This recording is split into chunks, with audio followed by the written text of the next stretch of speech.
fixed origin, right? You have to pick the place you want to put the Cartesian coordinates. So for Cartesian coordinate system, we have a fixed origin.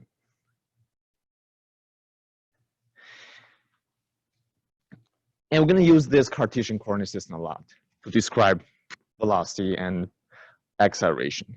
Another different description we're going to learn in this dynamic class, it's called path coordinate system. And this is something new for you. And instead of path coordinate system, and instead have a fixed origin, instead of have your coordinate system fixed at a certain point, the path coordinate system, the coordinate system itself is moving along with the object.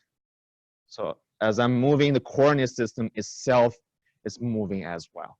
So it has a moving coordinate system. There's no fixed origin. So use.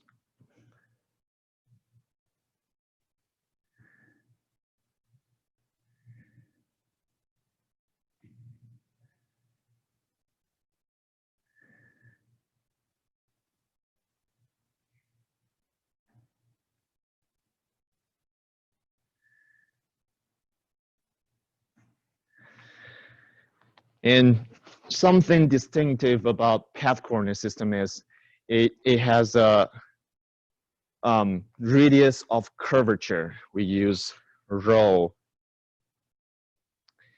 as radius of curvature.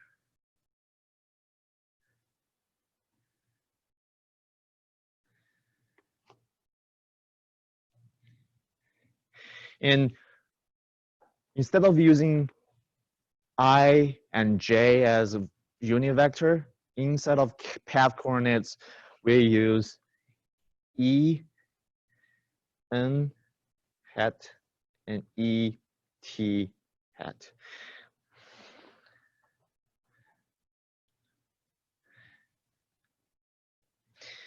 So that's the new coordinate system we're going to use. Don't worry, here's just a very brief introduction. Tell you we have 3 different ways to describe kinematics. And after this, we're going to go deeper inside of each coordinate system to show you the equations, how to use them. And the third way to describe velocity and acceleration in this course is called polar coordinate system. And from my previous experience, this is the student's least favorite coordinate system. You will see that later. So inside of polar coordinate system, the coordinate system, it's rotating about its origin. So compare this with the Cartesian coordinate system. We have a fixed origin and we have a fixed x and y, right? It's fixed. But inside of the polar coordinate system, we do have origin, it's fixed here, but the whole coordinate system x, y can rotate about that origin, if that makes sense.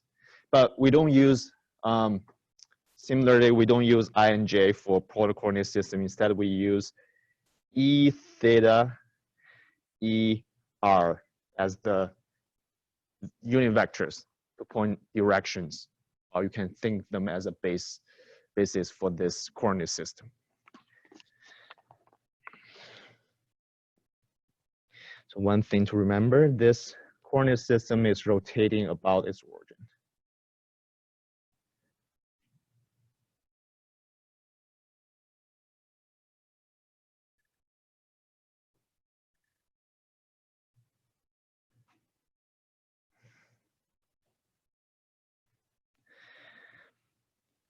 So if we have something that is rotating, we need to know what is the angle of rotation. And we need to know how far away from the origin to the particle. So inside of polar coordinate system, we have other variables such as theta to represent angle. We have r to represent distance from origin. So 3 very brief introduction about 3 different types of ways you can describe a particle that in space.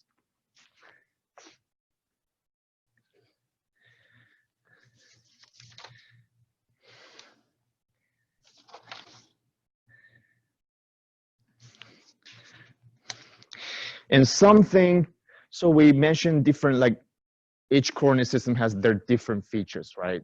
Some has the fixed origin, some has a rotating origin, and some use different unit vectors for each coordinate system. And what are the things they share in common is all the, as you can see, the INJ, ENET, E theta, ER. So no matter which coordinate system you're talking about, they have, if we're talking about 2 dimensions, they have 2 unit vectors to pointing at 2 different directions. And what's the relationship between these 2 directions? What's the relationship between X and Y in Cartesian coordinate system? Space relationship between that 2 directions. What's that word? Perpendicular to each other. Same thing applies to ET, EN, they're perpendicular to each other.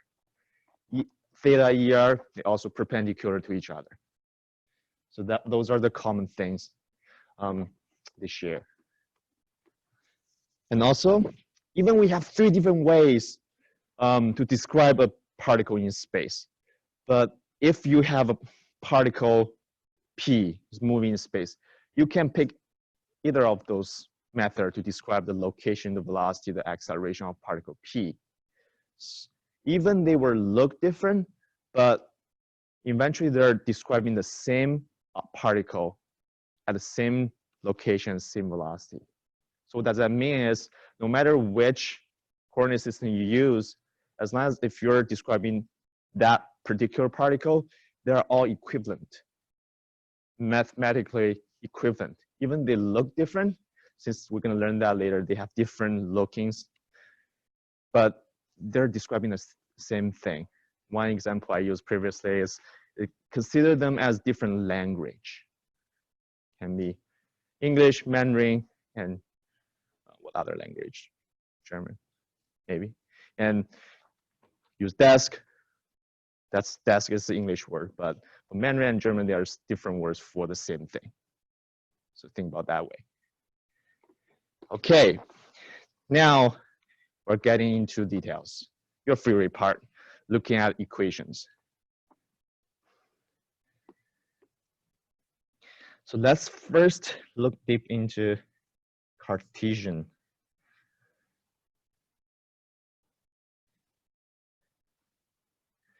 So for Cartesian coordinate system, we can use this coordinate system to describe precession.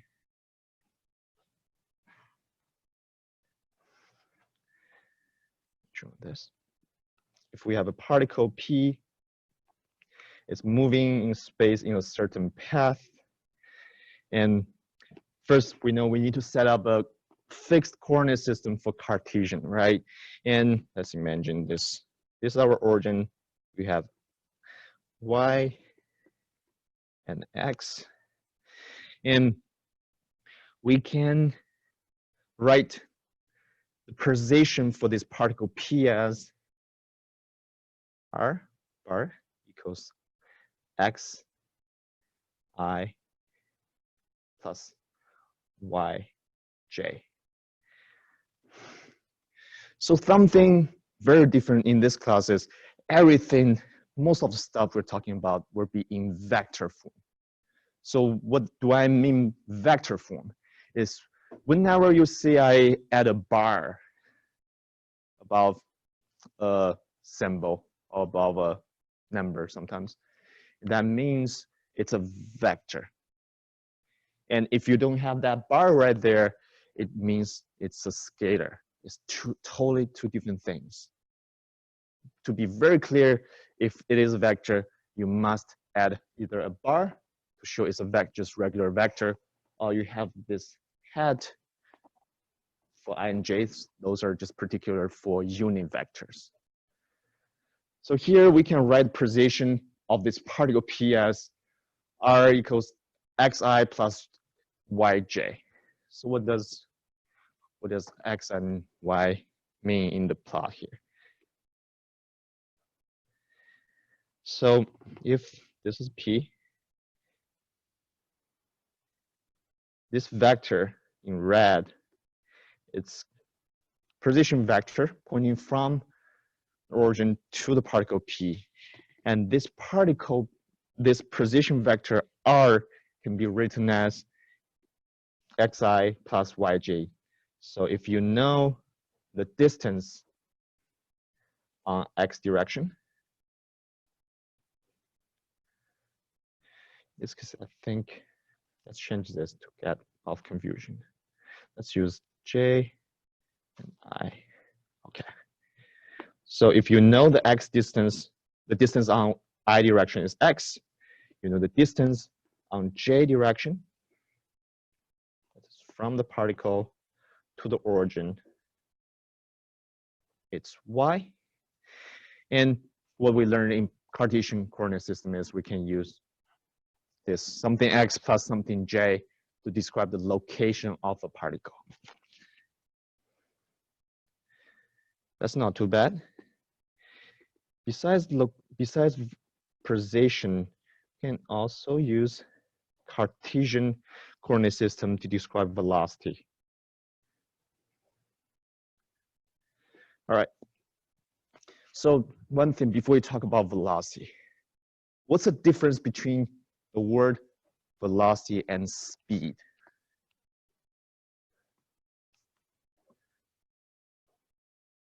So in this class, if I say velocity, that means it's a speed. Go ahead. Speed and scalar value and velocity. Yes. So if I say it's velocity, means it has magnitude and direction. It is a vector. And if I see the word speed, it's just a scalar, has no direction. Here we can also do velocity instead of Cartesian coordinate system. And one way we can do velocity is to take the derivative of position vector with respect to time. So that's what you did in your homework. Something with a dot on the head means take a derivative with respect to time. So that applies to all other coordinate systems. If you have the position vector, if you can take the first order of derivative with respect to time, you will get velocity. Think about velocity means how fast your speed is changing, how fast your location, your position is changing. So it makes sense to take the time derivative. So dr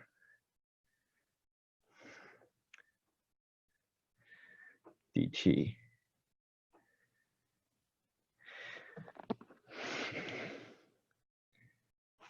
So take that derivative, you will get velocity.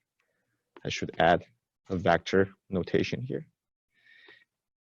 And that, since we know the equation for r, the position vector, and taking time derivative will get us x dot I hat plus y dot j hat.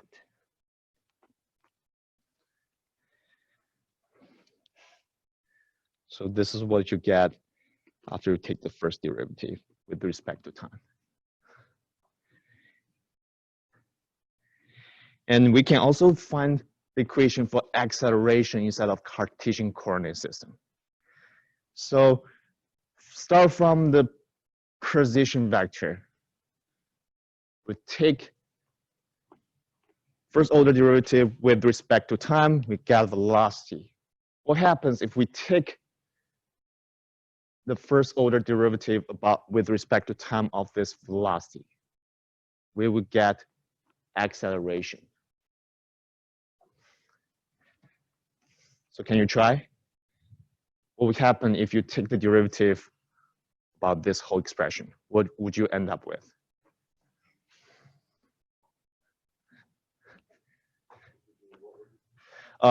That whole expression, x dot I plus y dot j, take the first order derivative with respect to time.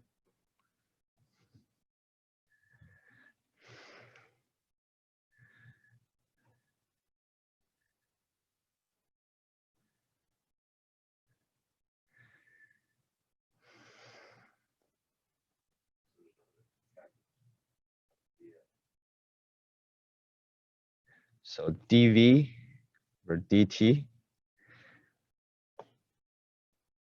equals a. We use a for acceleration. Same here, acceleration, it's a vector. So I have a vector notation there.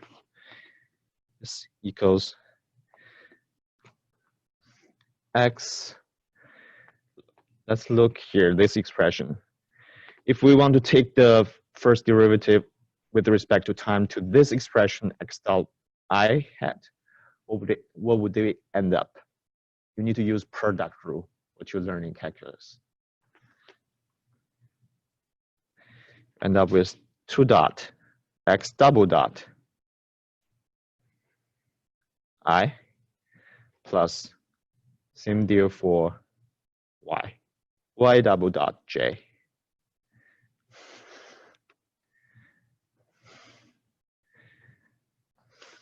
Okay, now we have all of them.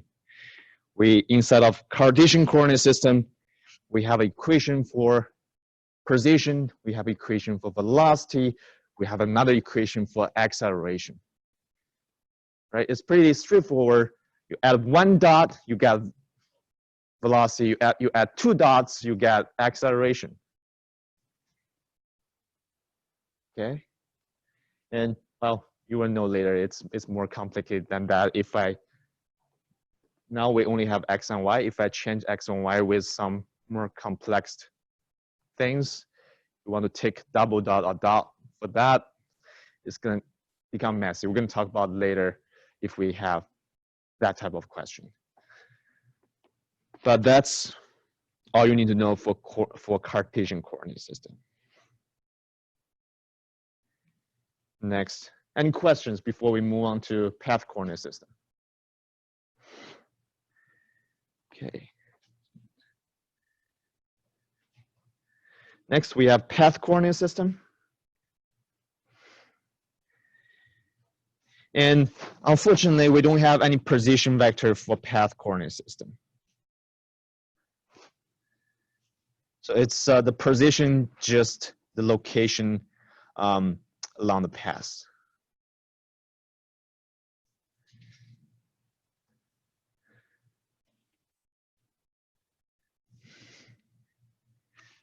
Like I mentioned earlier, path coordinate system, the coordinate system is moving with the particle. So if the coordinate system is moving with the particle, how would you describe the location of that particle? It is right on that origin, is moving with it. So that's why we don't have a position vector for path coordinate system. But we do have a way to describe velocity.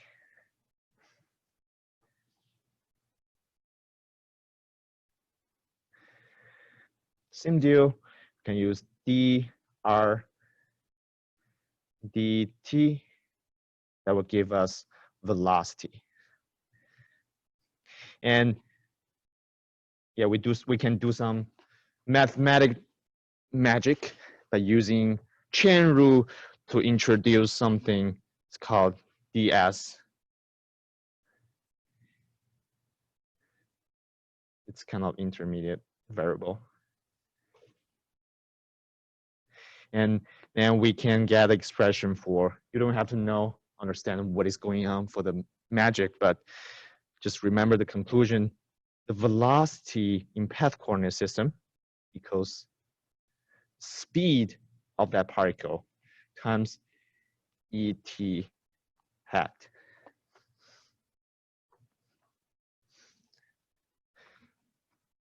Pay attention to the mathematical notation I have.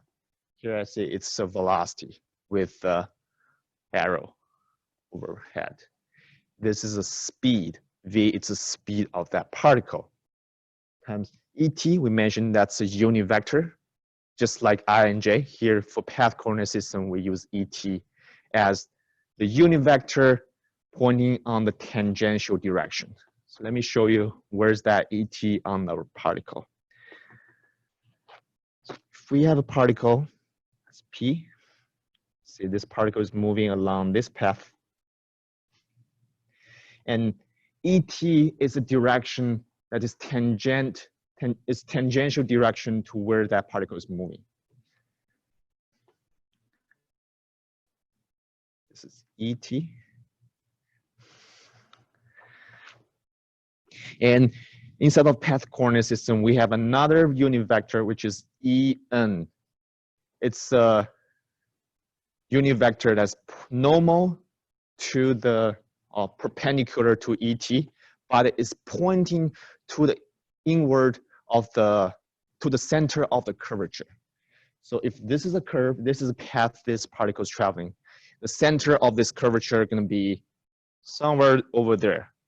So that ET unit vector has to be pointing to wherever that center is, also perpendicular to this ET. So if I draw that, it's going to be this, E n hat.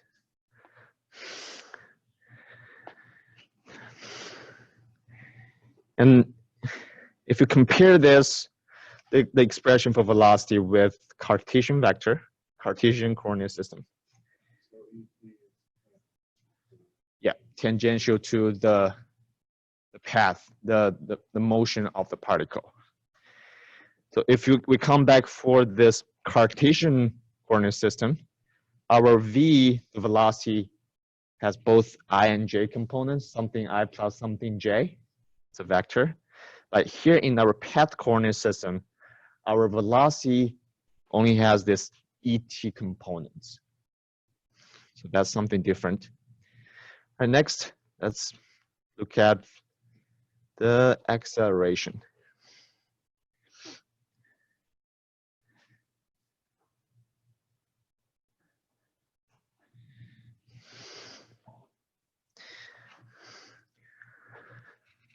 All right, now I have a task for you. Remember how we did in Cartesian coordinate system? If we have the expression for velocity, how we get acceleration? What we do? Yeah.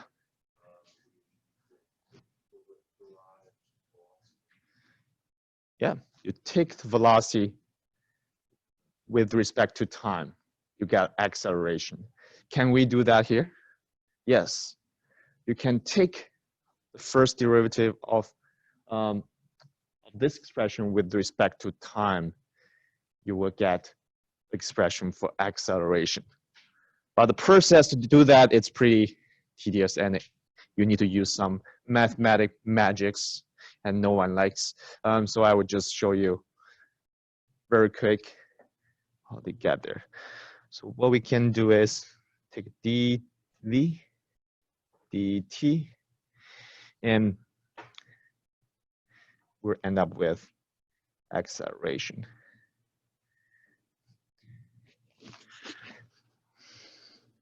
And the final form for accelerations, v dot times et plus v squared divided by rho times en hat.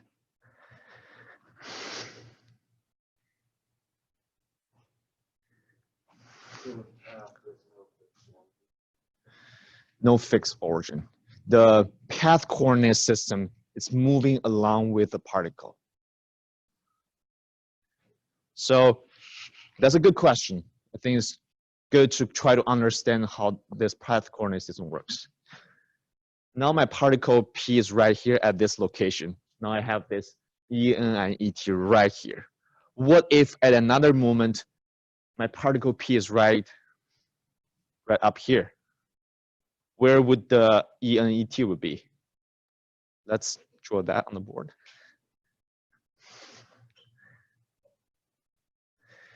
Imagine, let's just follow this path. At another time, particle P is at this location. How would you draw? Use your thumb and index finger. Show me how would you draw the. Imagine if your index finger is ET and your thumb is EN. How would you fit your two fingers at that point? Yes. So your coordinate system, your path coordinate system, will move with this particle, end up at this location, at this two new directions. As you can compare this with this, totally two different locations and directions. Yes, it's always on the particle. Any other questions? Good question. Why is this way instead of reverse other direction? So this ET, the ET must point into the tangential direction of the movement, the velocity.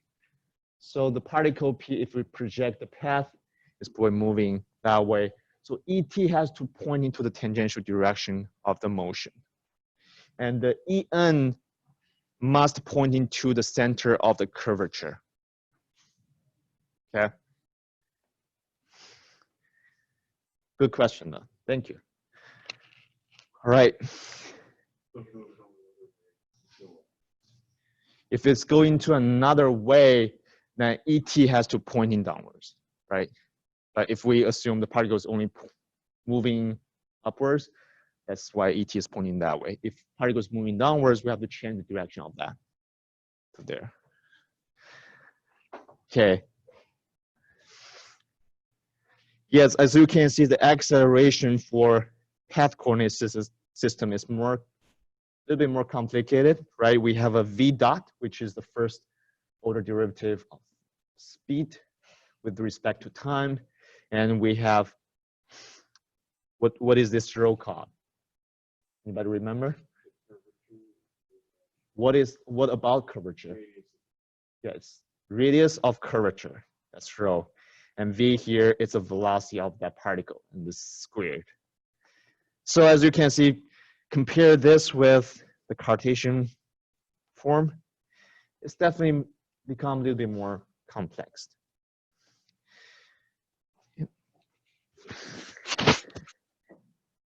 Okay. And something special about this v dot. This has a special name. It's called rate change of speed.